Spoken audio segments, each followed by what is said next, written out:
Hi, Hi there. How are you? I'm good. How are you? Great. Good to meet you in online. I was going to say in I know. person. I'm starting to feel like Zoom is just in person. I know, totally. Just face to face, I guess. Yeah, I guess so. I How's your guess. day going? Great. Great. Good. Yeah. Are you on Glad the East Coast? I'm on the West Coast. Oh, okay. Yeah. Where do you live? San Diego. Oh, me too. Oh, you Okay. do? Oh, cool. Yeah. Where I'm are in you? Delmar. Oh, In cool. Delmar. I'm in La Jolla, so we're pretty Oh, close. wow. Gosh, we're neighbors. I know we could have met in person, but I know. That would have been fun. minus COVID. Yeah. Well, Well, thank you. yeah. Yes. There's that. I mean, we could wear masks or something, but yeah, thank you for taking the time to come on, and I'm really excited to hear all about what you do and just Yeah, learn more about all of that. So, awesome. I'm recording. Any questions for me before we get started? I don't think so. No. Okay. All right. And you can hear me okay? Yes, Okay. perfectly. And you can hear me okay? Yes. Good. Okay. Hi, everyone. Today we're back with best-selling author, intuitive coach, and medium, Amy White. Hi, Amy. How are you? Good. How are you today? I'm very good. Thank you so much Good. for joining us. I always like to start out every interview by just asking my guest, what sparks your soul? Mm. Wow, I love that question so much. And I have so many things that are coming to mind. But I think what really sparks my soul is when I feel like I'm in flow, when I feel like what I'm doing, how I'm being is in alignment with my inner being, my inner soul knowing. And that feeling of, and the energy around that really sparks my soul. Yeah, I completely Mm, agree. yeah. Just knowing that you're living in alignment with what you're supposed to be doing, right? In Yeah. this Yeah. body, in this moment in time. Yeah, exactly. Yeah. Well, will you tell us a little bit about your journey to, how you got to where you are today, about becoming a best-selling author and intuitive coach and medium and all of that? Yeah. Oh, yes, absolutely. It's an interesting story because I spent about 25 years, a little more, in corporate roles in technology and engineering, very left brain, linear thinking, very intellectually focused jobs and roles. And I really intentionally and purposefully was climbing the corporate ladder, making job moves and company moves and location moves to go up and up and up. And for a long time, I really felt like it was my purpose, and it was. I think the thing that we're not told when we're growing up and we're going to college and going out into the real world is that we have multiple purposes. And so for a Yes. very long time, it was my purpose, and I loved it. And while I always knew I was intuitive, it was very easy for my thinking mind to rationalize that as I had a really good instinct, I had good business sense, I had a gut sense, and I ran my businesses, my organizations, with that knowing that I had really great corporate street smarts. But as as my career progressed and as I was climbing the ladder, I became more and more disenfranchised. There was something missing for me, and I couldn't really put my finger on it. I didn't know what it was. I really was holding so tightly to the idea that this was my purpose, and I was gonna, Hmm. was gonna ride it out, good or bad, for forever. And I had the opportunity, very serendipitously, to take a coaching certification while I was in my positions. And as I started coaching, I realized how much I really loved to do that. And that's really when the intuitive side of me started to wake up, because I was meeting with clients. I had kind of a side hustle while I was working in the corporate world. And um, as I was meeting with clients, I became more and more aware that I knew things about them that I didn't know how I knew, but I knew them. And I Hmm. would use that information to direct the conversation. So I did that for about 10 years, kind of as a side by side hustle, I guess, for lack of better words. And then my job changed significantly in the corporate role. I was promoted into a C-level position, which was really what I had been working towards my whole career.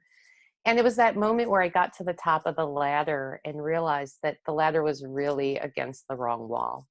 There was nothing about the job or the role that lit me up or fueled my fire or inspired me.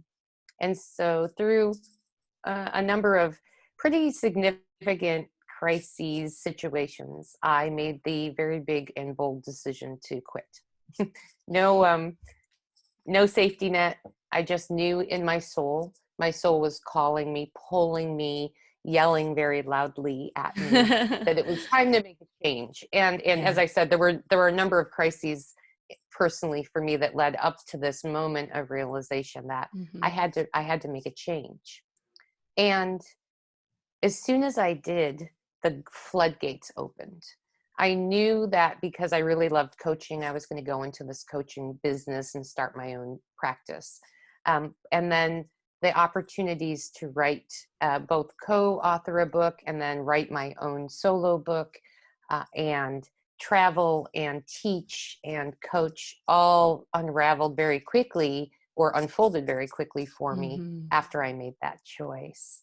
And of course, then I couldn't deny the intuitive part of me that was really speaking more louder and louder and louder. Um, that there was part of that was really meant for me to be bringing that information and that guidance out into the world. And it's just Yeah. morphed from there. It's been really magical. Totally. That's so beautiful. And um, I think it just goes to show that when we like listen to that calling of our soul, how easy, maybe not like easy, but like flowy things can Flow. be.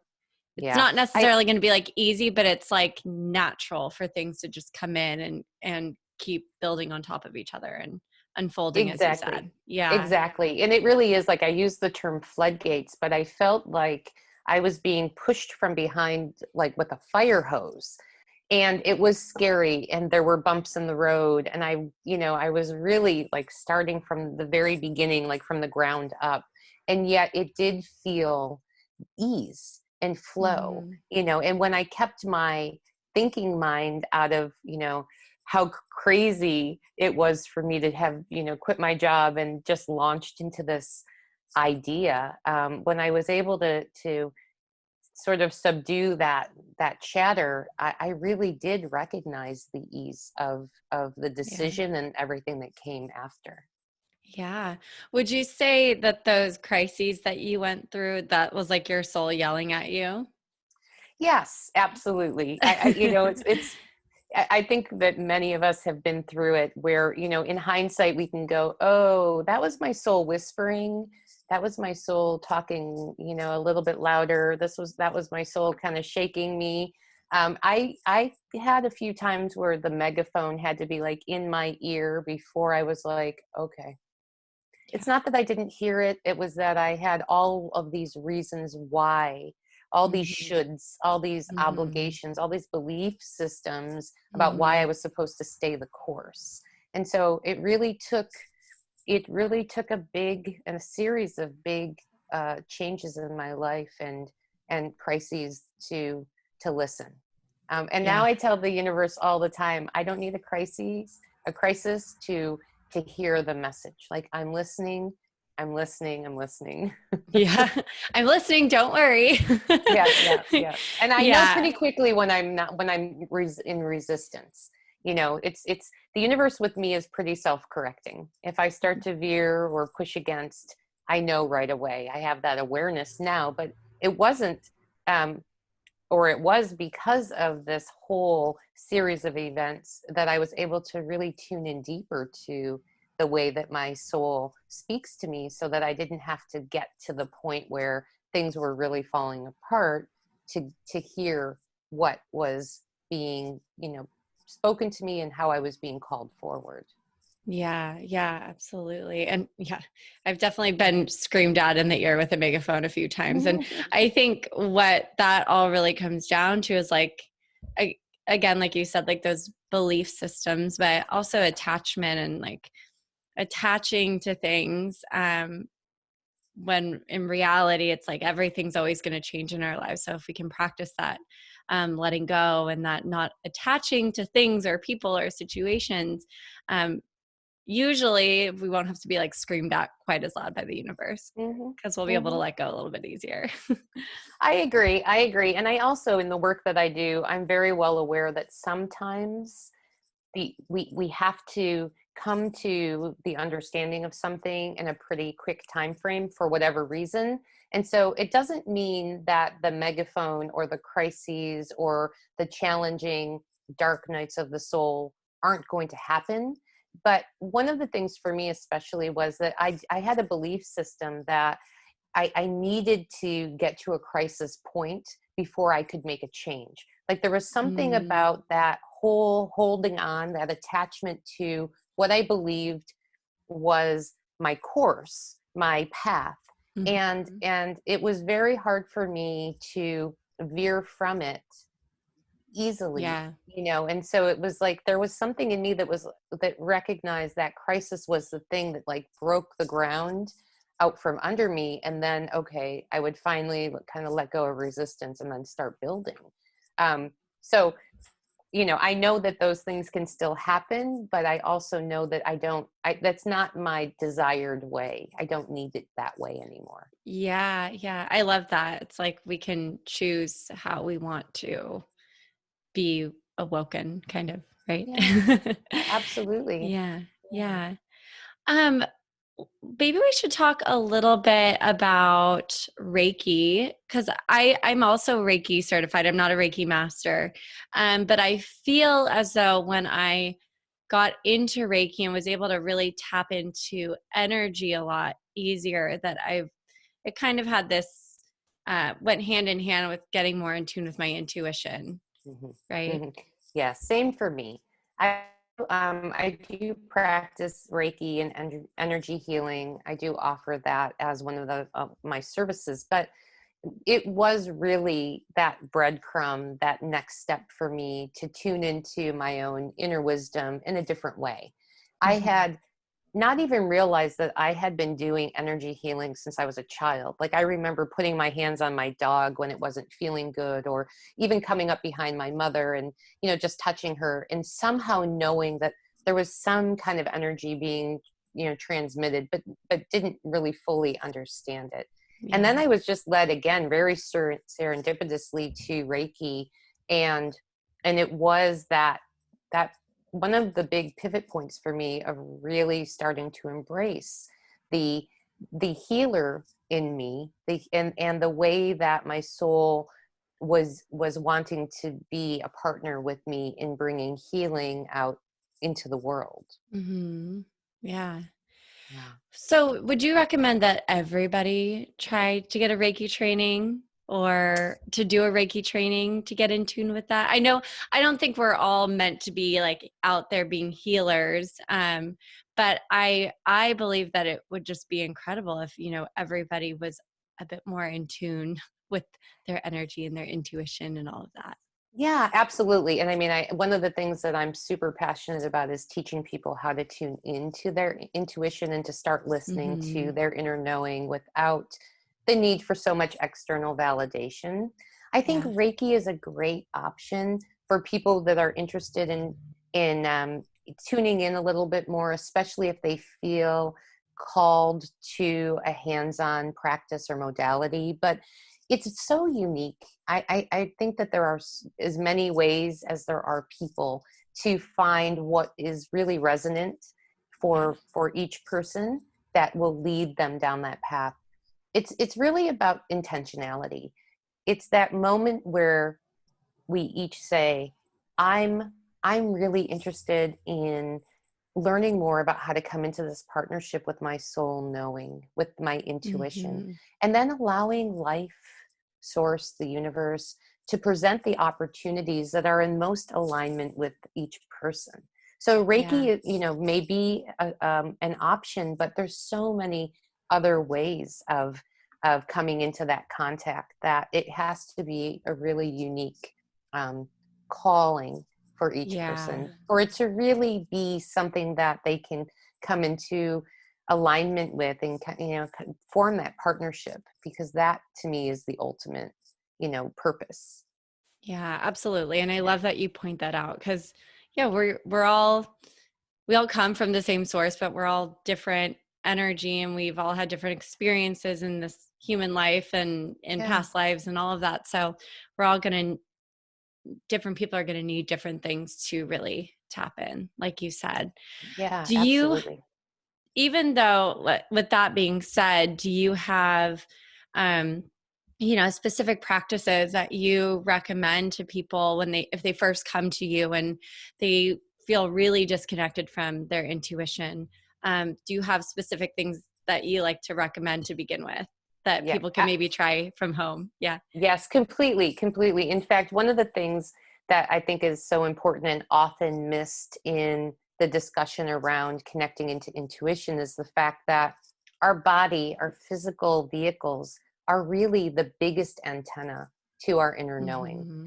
And so often, so many of us, social, because of social conditioning, culture, family of origin, upbringing, we tend to walk around the world very disconnected from our physical body.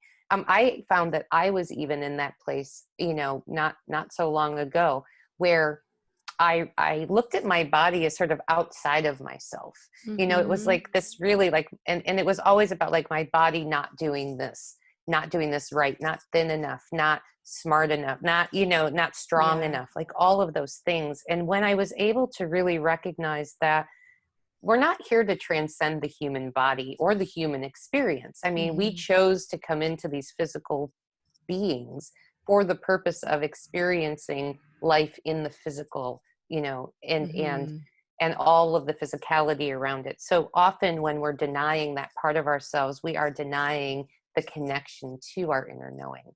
So I teach a very simple practice of it's like three things that I do every day personally that really bring me intentionally into contact with my physical body. And that's when I first wake up, I just do 5 to 7 breaths, like not anything. It doesn't have to be sitting, standing, touching my nose, like nothing. It can be laying in bed, just waking up. But it's that time where you're coming back into conscious awareness that you will practice this like in breath and out breath. Sometimes I'll release something that maybe I carried over from the day before in my out breath, but just 5 to 7 breaths that say, here I am in my body. It's whatever day of the week, and it just starts to bring you into the present moment. Mm-hmm.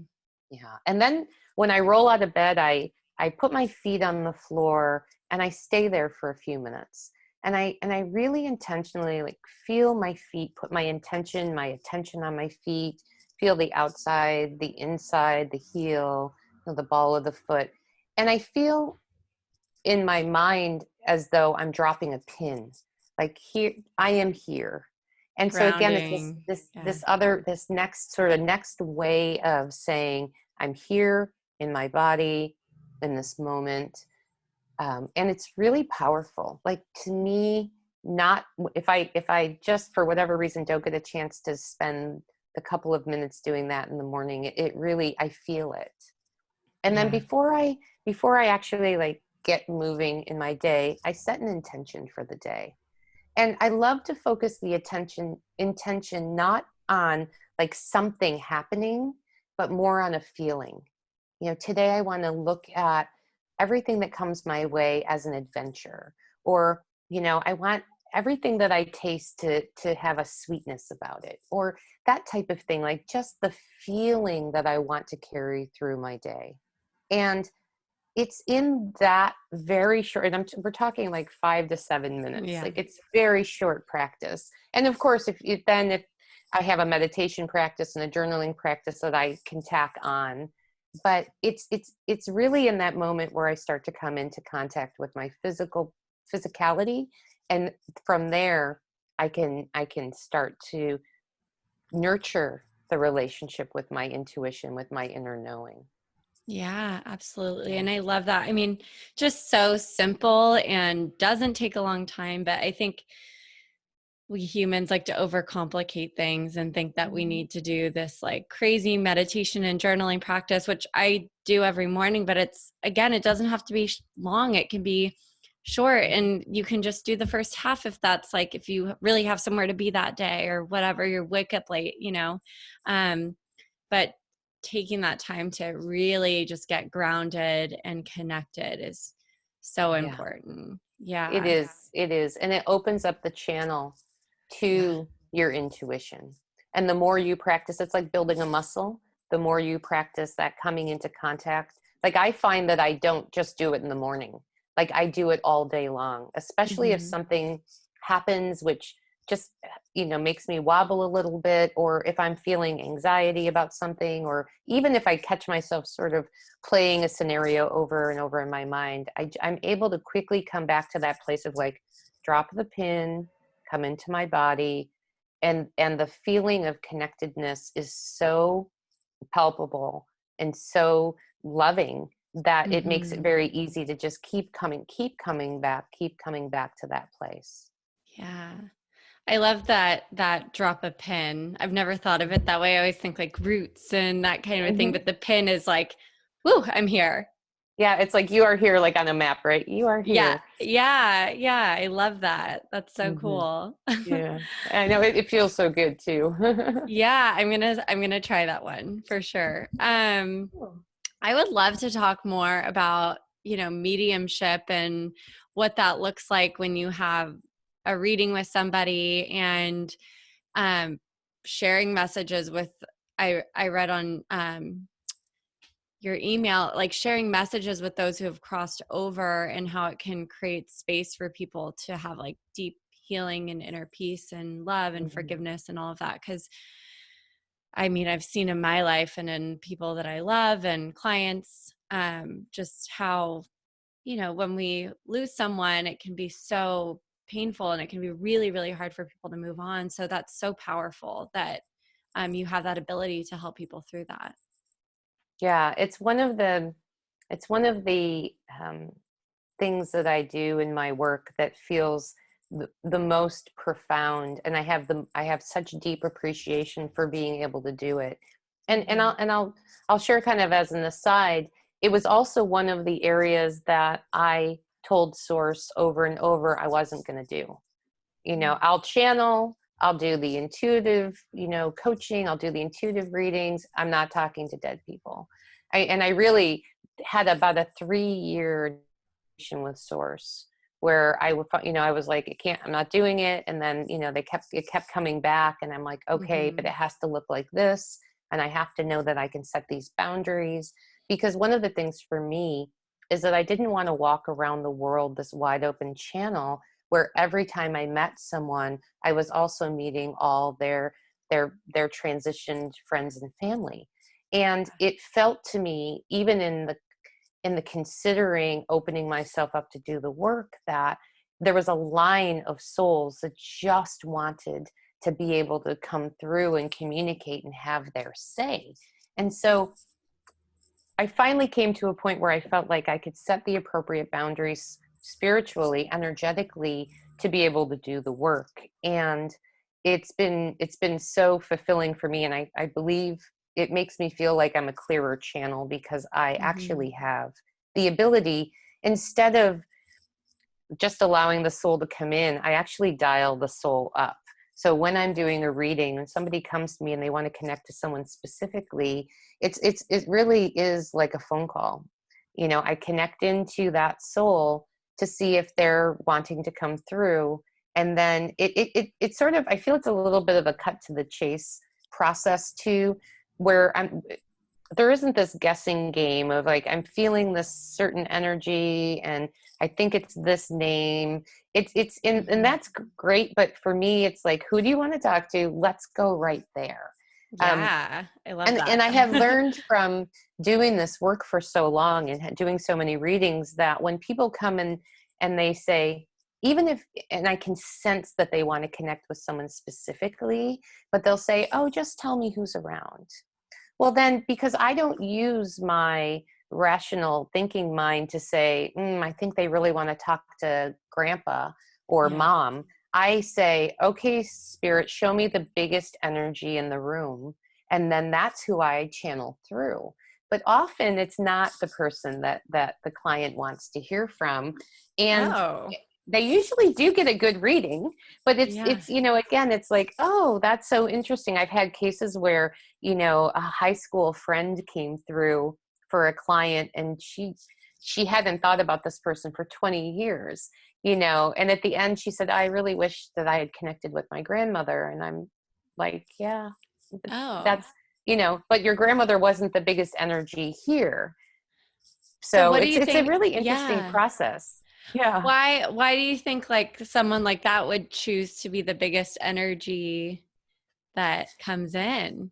Well, as I was just saying a few minutes ago, it's like the souls really want to connect through, and they have so much to share that, Yeah. it really is, it doesn't, and energetically, I don't differentiate. I don't make that, because once I let my thinking mind get in the middle of it, then I'm in the way, Yeah. and so it really ends up being, okay, then I welcome in, whoever is there that's really kind of stepping forward to the front of the line. But what I Mhm. really love about it is that even in situations like that, the information that comes through is magical. It's something perhaps that the client wasn't even aware that they needed to hear. And Yeah. yet there was some peace and some closure that comes from it every Mhm. time. Yeah, I Yeah. can imagine. Hmm. You know, I've had intuitive readings, but I've never had like a medium reading done before. So that's so Hmm. intriguing to me. Yeah. How did you really like develop those? I mean, you talked about how you started to get more in tune with your intuition and becoming intuitive, but like, what was that journey for you like from the first time you realized it to like now, you know? Yeah. Did you have There like was, someone guiding you or yeah. yeah, I mean, I really, I love the saying that when the student is ready, the teacher appears. And Mhm. that's really what happened to me. I had a lot of resistance to connecting in to my intuitive knowing, and really connecting into my intuition, spirit guides, like all of that, because when I was a young child, I grew up in a pretty conservative religious family. And while I don't really remember how it came about, I know that I was told verbally and through actions that connecting to, souls or spirits or angels was bad, and Mhm. it would bring bad to the family and evil to the family. And so the only way that I could connect to God was through the church, and any other way was not good. And Yeah. so even as an adult, as the it became more and more obvious to me that this was more than just a good instinct or gut sense. Mhm. um, I had a lot of resistance to it. And I, through a series of, again, very serendipitous events, I met one person who introduced me to one person who was very intuitive and doing, intuitive work as their job, as their career path. And I was really intrigued by it. And so set up a, session to kind of Mhm. explore it, and realize, just with this strong, profound knowing, that there was so much more here that I was being invited to explore about myself. But Mhm. it was kind of this like start and stop in spurts, because I was afraid of it. I was still carrying that belief system that I was going to somehow create something bad for my family, for the people around me, and having that feeling like I was carrying that responsibility to not bring harm to my family, to not bring harm to people around me. I had to unravel that belief system a little bit at a time. And Mhm. the interesting thing is that one teacher showed up, and I was able to open up pieces and parts of myself to this knowing.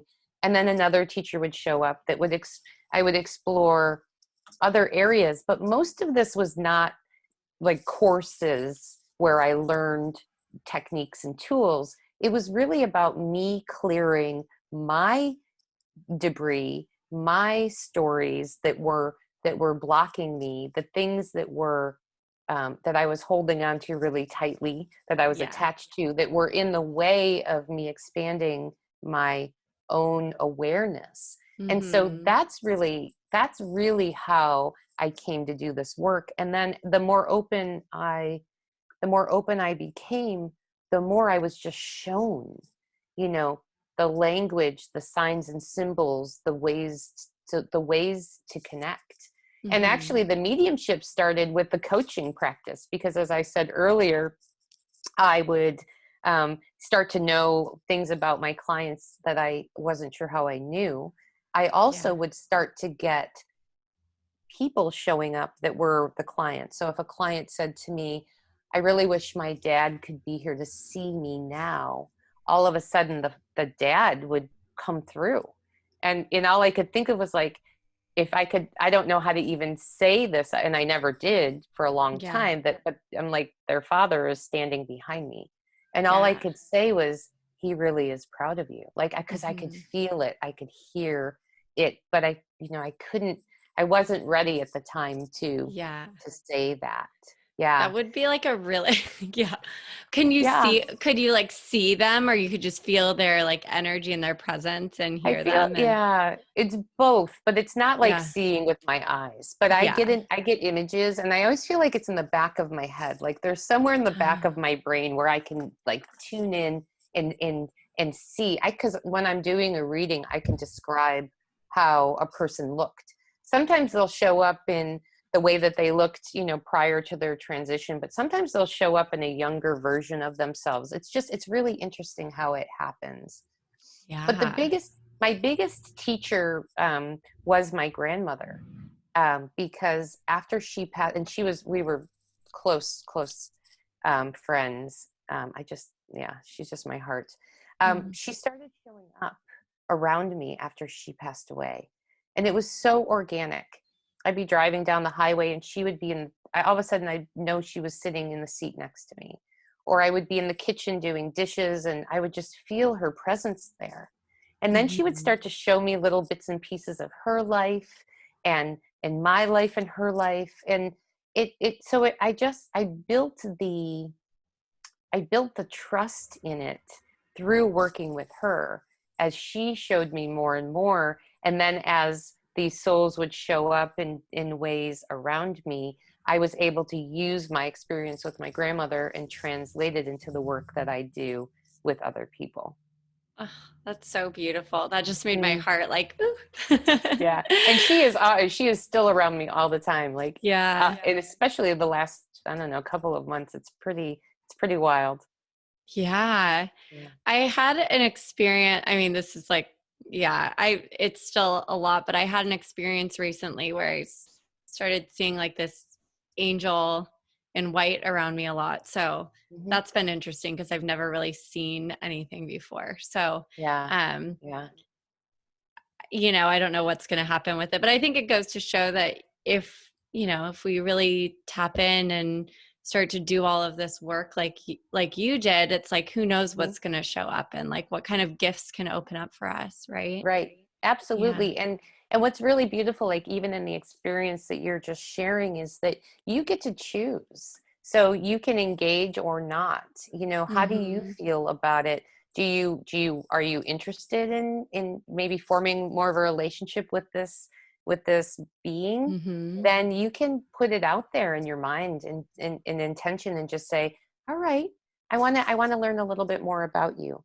Or Yeah. you might say, because I do this often, when I'm out and about, and a soul, a transition soul doesn't mind my boundary and they show up, is I Mhm. can say, no, I'm not interested in doing this work right now, or I am. And I often Yeah. just check in with myself and say, does it feel like this is something that I need to be doing?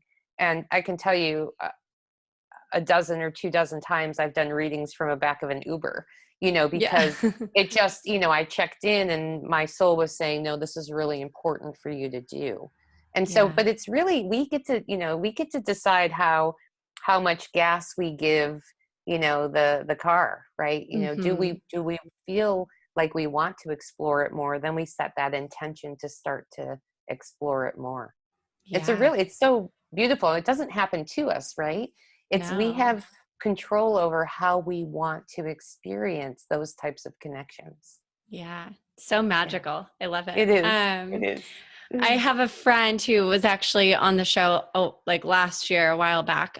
But she had her first experience like in an Uber or a Lyft or something like that. And so that's like the beginning of like her story with it. So it's kind of cool. Um, Yeah, yeah. Mm. have you ever experienced like, and I didn't plan to ask this, but I'm just curious, Yeah. like bad spirits or anything like that? I haven't. Well, and so, Are there and I'll bad caveat that. spirits? Well, there are different levels. There are different vibrations of Hmm. energies out there. So one of the things that I have done in part of the energetic boundaries that I set is that, you know, my agreement is that I'm really focused on opening the gates to my, you know, my soul gate to the highest energy beings. Like that's Hmm. really my focus. And so I have not experienced lower vibration beings. However, that said, I had one situation where, and this was actually a family member who had come through after transition, and they were not in a good energy space. And actually, they were they were stuck between sort of the physical world and the non-physical world for for reasons that they were afraid to fully transition. And so there were Mm, some things that I dealt with around that. And it was the only time that I actually felt like a very abrasive energy. yeah. But it was also, it was a soul that I had known in the Yeah. physical. And so it wasn't an uninvited, you know, so to speak, Yeah. vibration. And after some work, and I actually called in some other energy friends to help me because it was a family member, I was a little close to the situation, and we were able to get him to transition fully. And that was it. Like that was the last Wow. I felt of that energy. But Yeah. So interesting. Wow. yeah, I That's think energy hygiene is really important, and it's something that yeah. we don't talk about a lot. But um, so many people, when they first start to experience, you know, the ability to connect with souls or angels or spirit guides or other energy beings, um, they open themselves up with as this just wide open portal. Mm, And and while our soul bodies can support that kind of energy, our physical bodies are limited by the physicality. And so it can be really rough and challenging physically on somebody that doesn't practice good energy hygiene. And they also then have a tendency to allow all energies access, which can cause havoc for oh, sure. I could totally see how that yeah. Hmm. How can people practice good energy hygiene other than the like setting the boundaries like intentionally? Hmm. How else can they do it? Well, I think that that's really the big thing is setting the boundary. You know, it falls in a line with saying, this is what I need. This is what I need to walk through this world, you know, as a physical being and a soul being at the same time. Hmm.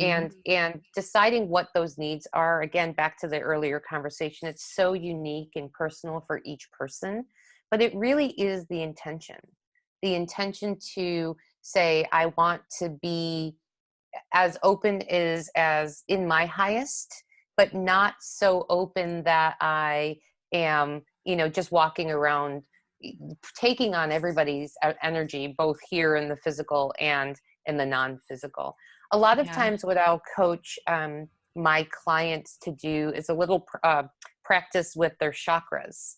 And I like to look at, and I do this for myself as well. I like to look at chakras as almost like these digital dials. And Mm-hmm. so you can sort of dial yourself in for any situation. So if you know you're going to be somewhere like an airport, or which, before COVID, but where there's a lot of people, and Go to the you can grocery store these go, days. It's yeah, right? You can dial up and down your chakras so that it makes you feel more like, sometimes we need to bring our energy more internally. And so when I say dial down, I don't mean turn off our energy, Mhm. but I do mean, like, sometimes, it's sometimes we need our energy to be really outward, and sometimes we need our energy to be really inward. And so I Mhm. tend to give guidance that, like, for me personally, I keep my first and second chakras at about 20% outward, and all the rest of it inward towards me. So that, and without going into a lot of detail about chakras and what they represent, but the first and second and third chakras are really about, like, your safety and your security and your Mhm. creation. I don't want to be opening that energy up outward. I want that to be energy that's internal. Yeah, so you And can stay like so grounded I can and stay yeah. grounded, and, yeah, and honoring myself. Mhm. My third chakra, my solar plexus chakra, I tend to be at about 40%. Because I want to share the who I am with the world, but I Yeah. don't need to be like, again, Yeah. wide open. And even Yeah. my heart chakra, like, there's a lot of people who believe, and I'm not saying it's wrong, but I'm just saying there's a lot of people who believe that we have to walk through the world with our wide open heart, but that may not be honoring to all of us. Mhm. And so, again, it's such a personal thing, but I tend to keep my heart chakra at about 50%, and then Yeah. just going up, Yeah. my throat chakra, 100%. Like, I want to be able to speak my truth and allow what needs to come through, come through. Mhm. And the same with my third eye chakra, right? My seventh Yeah. chakra. And then my crown chakra doesn't have to be wide open either. It can be more in the 60 to 70%. And so I dial myself in purposely, intentionally. And again, this is about, like, not walking through the world haphazardly. It's dropping a pin. It's saying, Yeah. right now, here in this moment, this is what is in my highest good based on how I feel. And then if I'm going to be with a group of girlfriends that I know I can be my whole true self with, I'm going to have much more open, I'm going to be Yeah. much more Turn it open up. and yeah, Yeah. absolutely. And so I think that, again, it's a practice that allows us to be very, very purposeful with how we show up in the world energetically. And it is such a great hygiene practice, because it Mhm. is saying we're not just, again, spewing our energy out without being thoughtful about how we're showing up in the world with it.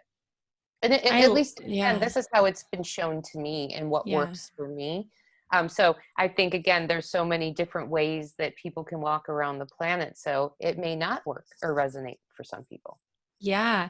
I mean, I love that. I've been studying the chakras for years and I have like an episode where I talked all about the chakras. Like I'm really into sharing that and I've never heard that before and I love that. Like Yeah. I think it's really amazing. How do you It's think that empowering. yeah, Yeah. yeah. So how do you think that well, I guess okay, cuz what I teach is that, we're focusing on finding more balance, releasing stagnant energy that's blocked us up or Mhm. excess energy that's like keeping it overactive. So it's like too much on one side or the other, like trying to find more balance. So do you take people through like finding more balance within their chakras, but then teaching them how to control how much of that power energy they're keeping in and then how much they're giving out? Is that how you do it? I'm trying to like totally wrap my head Yeah. around. Yeah. Yeah. Completely. Completely. So for me, um, it's in the work that I do, it's less important about what's blocking their energy, and it's more important about empowering my clients to know that they have authority over how they show up in the world energetically. Mm-hmm. And very Mm-hmm. often, even with this dialing in of the chakras, if there is stuck energy, it tends to dissipate because they're taking a control and an Mm-hmm. awareness of that part of them. And that's not to say when I do Reiki and the energy healing, there are times when I will work specifically on helping to unblock some energy pattern that seems to be stuck in the chakra. But for me, it's not about calling it, going into the whole story of why it's blocked, but recognizing that there's an energy block, and the co-creative experience between me and the client, where there's an allowance of that energy to begin to dissipate. Yeah. Yeah. So it's less about like regurgitating all of the things that might have led to this stagnant energy in the heart chakra, and more about saying there's stagnant energy here. And now we're going, do you feel like you can be open to the possibility that that energy can start to move in a different way and dissipate? And if the client is on board, then between their energy and my energy, it starts to move. Yeah. It's really beautiful. That is beautiful. And I love that piece. It's like when we call back our power and decide how we're going to send out our energy and whatnot, immediately the shifts begin. Yeah. Just by like taking control and calling back our power, which I've been working with that mantra a lot this week, actually. So I love that we touched on that. Yeah. Yeah. I think, you hit on something so important. It's really one of the roots of the work that I do with my clients is the idea that awareness is the key. So when we are aware of something, whatever it is, and we can call it into our experience without trying to make it go away or make it bad or make an excuse about it, or whatever we do in the human, in a human thinking way, right? And say, okay, I can invite this whatever to the table and be part of my experience. And just by doing that, like being open to allowing that whatever to be present, it moves, and it's there isn't a lot of work that has to be done to move it. Now, there are many of us who are very interested in understanding a little bit like what's under the surface, like how did it get there, and that's okay too. One of the things that my guides always say is it's fine to touch into those old stories, but don't unpack your bags and move in there. Because we have a tendency as humans to take a story, I was neglected, I wasn't loved enough, my family of origin wasn't there for me. And then we like set up house in that story. And then it becomes a harder shift to move beyond. Even if it's not a current story any longer, we kind of make it that way in our minds. So it's important that intentionality and awareness is super important. Yeah. Yeah. And I'm a big fan of like understand, like you said, like I'm one of those people who likes to understand like why I am the way I am. And I find that a lot of my clients like that too, but I have seen exactly what you're saying, where people take that and then they latch on. And it's like, it has to be about, okay, this is interesting. This is why I have this pattern or this block or whatever. But now how am I going to move forward and take action to let that go and or step into rewrite the my script, rewrite the script, or find the truth in the story. So many of those belief systems that we carry with us were stories that we created in our mind when we were young, and we didn't have all of the points of reference to say, oh, wait a minute, this isn't actually my story, this is a story that's being given to me. Or it wasn't that I was unlovable. It was that, my mother or my father or, my caregiver hadn't done enough of their own healing to show up in a way that really helped to nurture me, and so it's that space of understanding that's really cool. And yet again, it's not about using that. And I used to call it the badge of honor. Like, you don't have to walk around with this badge that says I was neglected, or I wasn't loved as much as I wish I had been, or whatever, because it's like the more we renew the subscription to that story, the more that story becomes our reality. Yeah, yeah, Yeah. definitely. It's interesting. My mom and I, she like came down to my parents live in Orange County. She came down and we do like little sleepovers here and there. And Hmm. I was just really interested in asking her more about like my childhood and certain things. And just as you said, it was really interesting to hear what she said and what I had formed as beliefs about like what had happened in my life. And, Yeah.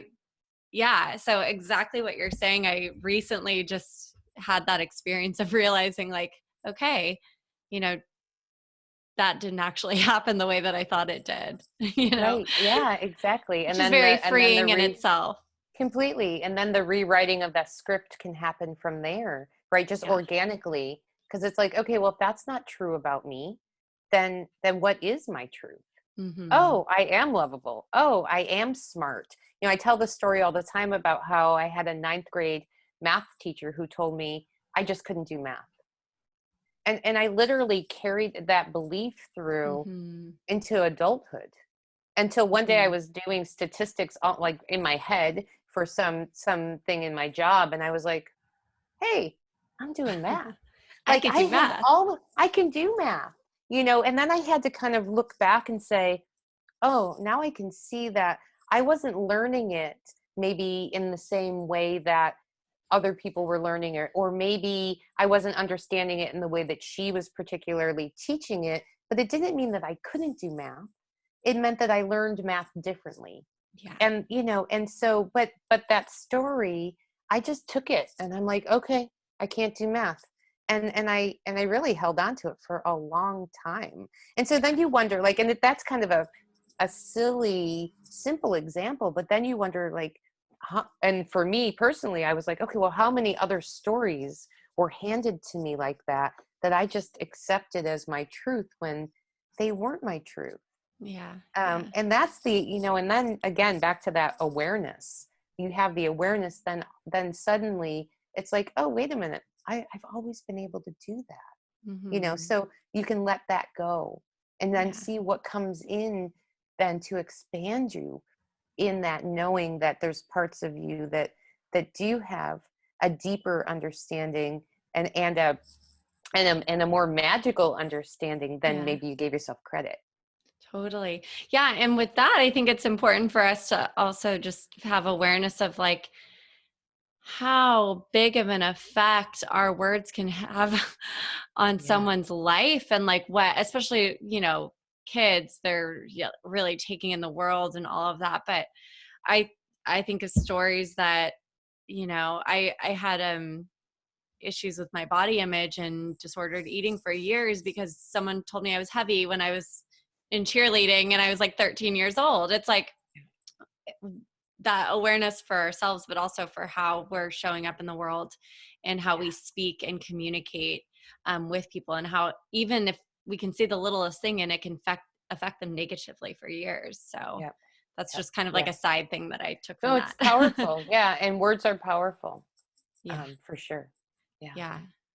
So I wanted to ask you to share with people, what does like a session look like with you? Like, can you walk them through? Because I Yeah. think a lot of people will hear this and be really intrigued, but maybe still a little like, oh, I don't know. So if you Yeah. could just Yeah. break it down for us, it'd be awesome. Yeah. Absolutely. So, the way that my sessions work generally, and I guess just to step back a little bit, because I said, I do the mediumship and I do the Mhm. intuitive work, but what I do primarily is I channel. I channel a group of energies that call themselves the greater consciousness, and the greater consciousness describes themselves as all of the wisdom that ever was, all of the wisdom that will ever be, and all of the wisdom that's here right now in this time and space in each one of us. So, in essence, they are the connection into the infinite wisdom that exists within ourselves. And Mhm. so, when I do a session, I generally will start with channeling of the greater consciousness. And that just means that I get my thinking mind out of the way and I allow the greater consciousness to come through and share whatever messages that the client needs. Now, often what the greater consciousness does, because they are tapping into that inner wisdom, is that they will bring They will bring words. They will bring forward words to feelings that the client has that they might not have even been able to find words for. They will validate things that perhaps the client has been considering, but maybe hasn't even shared with anyone. Mm-hmm. And then they'll bring forward sort of these possibilities that that can open up for the client to start to explore both within themselves or with whatever they might be, struggling with or challenged with or feeling stuck in the moment.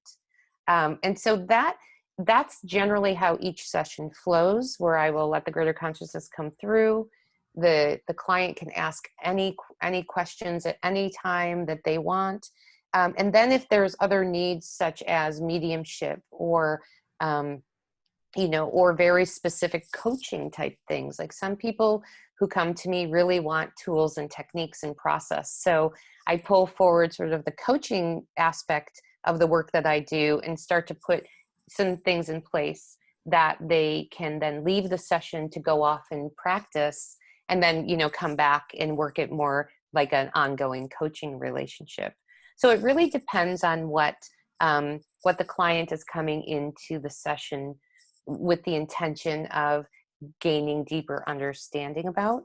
Mm-hmm. But it really does flow. And the greater consciousness, one of the things that I love about the way that they communicate through me is that they can talk about things that are challenging or hard or sad, and in Mm-hmm. ways that it's so loving and so nurturing that it doesn't it never comes through with any kind of portending of doom or any of that. It's really in that, like, teaching people how to come into contact with themselves deeper and deeper, so that anything that comes up in their lives, they're able to ride the wave just a little bit smoother.